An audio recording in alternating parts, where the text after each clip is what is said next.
Палестинада болып жатқан жағдайға қатысты және палестиналықтардың көрген түстері туралы түсініктеме бергім келеді. Расында, болып жатқан оқиға пайғамбарымыздың саллаллаху алейхи уассалам кезіндегі шайқастардың біріне ұқсайды. Бұл Әл-Ахзаб шайқасы. Әл-Ахзаб сүресі 33-ші сүреге қарасақ. Алла тағала мұсылмандарды талқандау үшін түрлі көп әскері бірігетінін айтады. Бұл тек бір әскер емес еді. Дәл сондай жағдай бүгінде қайталануы мүмкін. Кейін Алла тағала мұсылмандарға көмектескенін айтады. Олар көре алмайтын әскері жіберу арқылы, яғни періштелерден құралған әскер. Қазір жаңалықтардан ислам дұшпандарының қиындыққа тап болып жатқандарын көрудеміз. Олар елестермен соғысып жатқандай күй кешіп жатыр. Олар кіммен соғысып жатқанымызды білмейміз дейді. Бұл оқиғалар рас болып жатыр. Әрі Әл-Ахзаб шайқасында мұсылмандар қоршауға алынған еді. Тура бүгінгі қоршау секілді. Сүйектерін сырқырататындай деңгейде. Сол Әл-Ахзаб шайқасы кезінде Алла елшісінің саллаллаху алейхи уассалам сахабалармен қолдан келгені тек тастардың артына тығылу еді. Оларға садақ оқтары жаудырылды. Дәл қазір палестиналықтарға зымырандар жаудырылып жатқандай. Субханалла. Менің айтайын дегенім, Алланың нұсры, арабша жәрдем деген мағына береді. Алланың жәрдемі келеді. Бірақ ол біздің жоспарымызға емес, Алланың жоспарына сай түрде келеді. Кейбір палестиналықтар бұл жалғасып жатқан соғыстың белгілі бір нәтижесі болатындығын түстерінде көрген.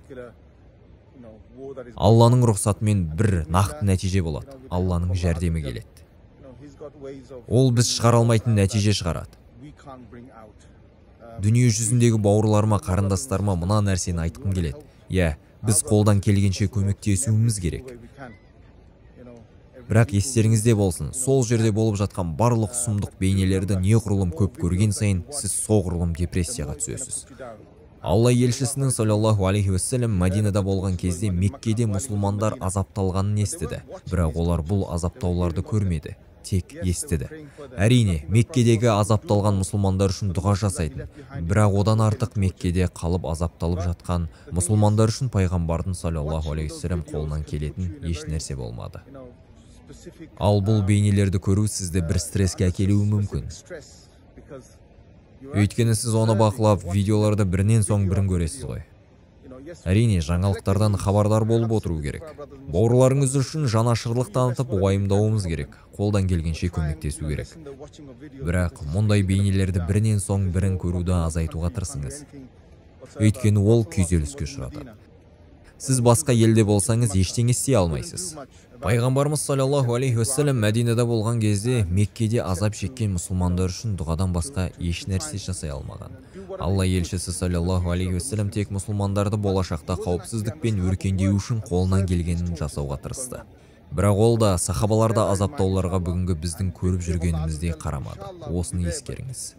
Алла тағала иншалла жеңісті жібереді. Оның жоспарына сай солай болса. Біздің жоспарымызға сай емес. Осыны естен шығармайық. Біз қолымыздан келгенін жасаймыз. Субханалла, қазіргі жағдайдың Хандақ шайқасымен ұқсастығын көріп отырмыз. Көптеген мұсылмандар басқа ел билеушілері неге ештеңе жасамайды деп таң қалады. Әсхаб сүресін оқып шығыңызшы.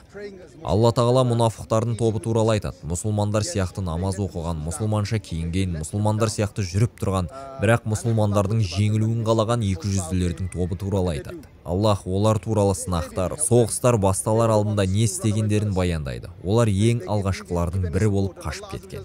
Мұсылмандарға еш қолдау көрсетпеді. Әрі басқа шайқасқа шақырылған уақытта бірден қосыла кететіндігі айтылады. Бірақ тура мына жағдайда жәрдемші болғылары келмейді. Дәл қазір әлемде болып жатқан оқиғалардан дәл осыны көрудеміз. Сондықтан мұсылмандарға көмектескісі келмейтін адамдарға сенбеңіз. Жай ғана Әл-Ахзаб сүресін оқыңыз. Ол жерде Алланың не айтқанына зер салыңыз. Қазіргі жағдаймен ұқсастықтар өте көп.